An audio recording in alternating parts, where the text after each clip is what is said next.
Shalom, Bapak Ibu kaum muda gereja yang saya kasihi. Tema renungan kita malam hari ini adalah kerajaannya penuh dengan keadilan dan kebenaran.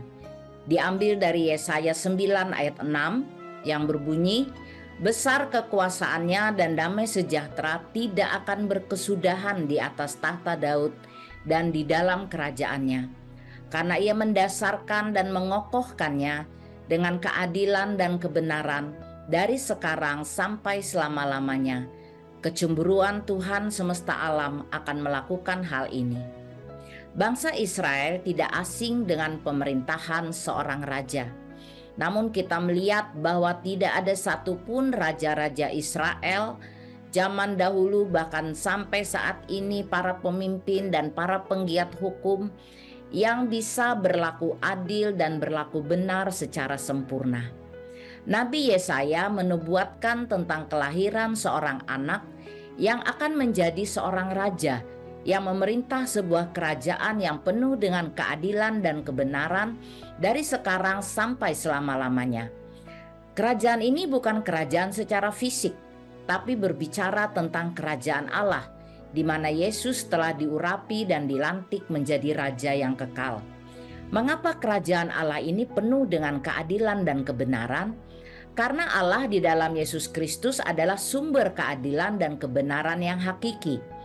Salah satu nama Allah adalah Yahweh Sidkenu, Allah keadilan kita.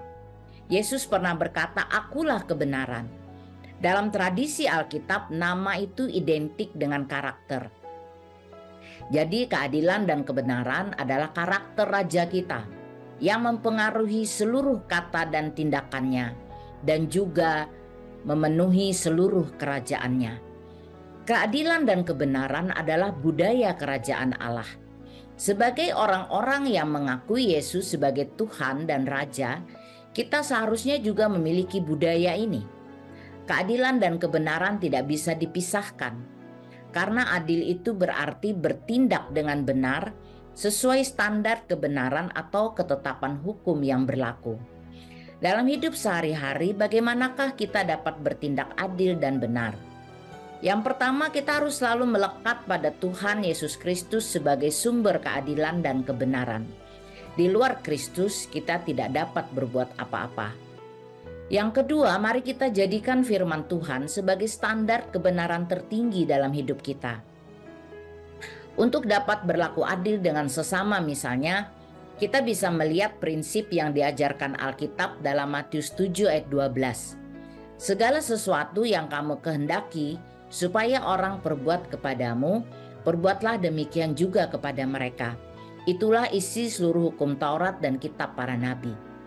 Prinsip sangat sederhana ini harus menjadi budaya kita sebagai warga kerajaan Allah. Jika Anda mau dikasihi, kasihilah orang lain. Jika Anda mau dihormati, hormatilah orang lain. Jika Anda mau dilayani, layanilah orang lain. Jika Anda tidak mau disakiti, jangan menyakiti orang lain.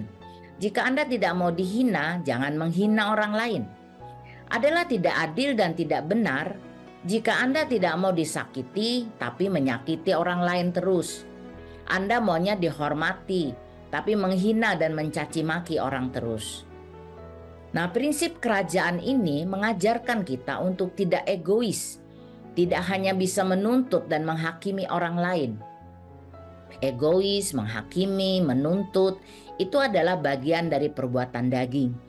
Roma 8 ayat 8 berkata, mereka yang hidup dalam daging tidak mungkin berkenan kepada Allah. Bapak Ibu Saudara yang terkasih, dalam masa persiapan Natal dan masa penantian akan kedatangan Kristus yang kedua, mari kita memeriksa hidup kita. Apakah saya sudah menjadikan Yesus sebagai satu-satunya raja dalam hidup saya? Ataukah ego saya yang merajai hidup saya? Apakah saya sudah memiliki budaya kerajaan Allah dalam hal ini adil? Artinya bertindak dengan benar sesuai standar kebenaran atau ketetapan hukum peraturan yang berlaku. Sudahkah saya adil terhadap pasangan saya, terhadap anak-anak saya, orang tua saya, orang-orang yang saya pimpin dan layani, terhadap pemimpin saya, rekan pelayanan atau rekan kerja saya? Ataukah saya masih egois, menuntut dan menghakimi mereka. Kiranya Roh Kudus menolong kita selalu, sehingga ketika Sang Maha Adil dan Sang Maha Benar itu datang, kita kedapatan setia dan berkenan kepadanya. Amin.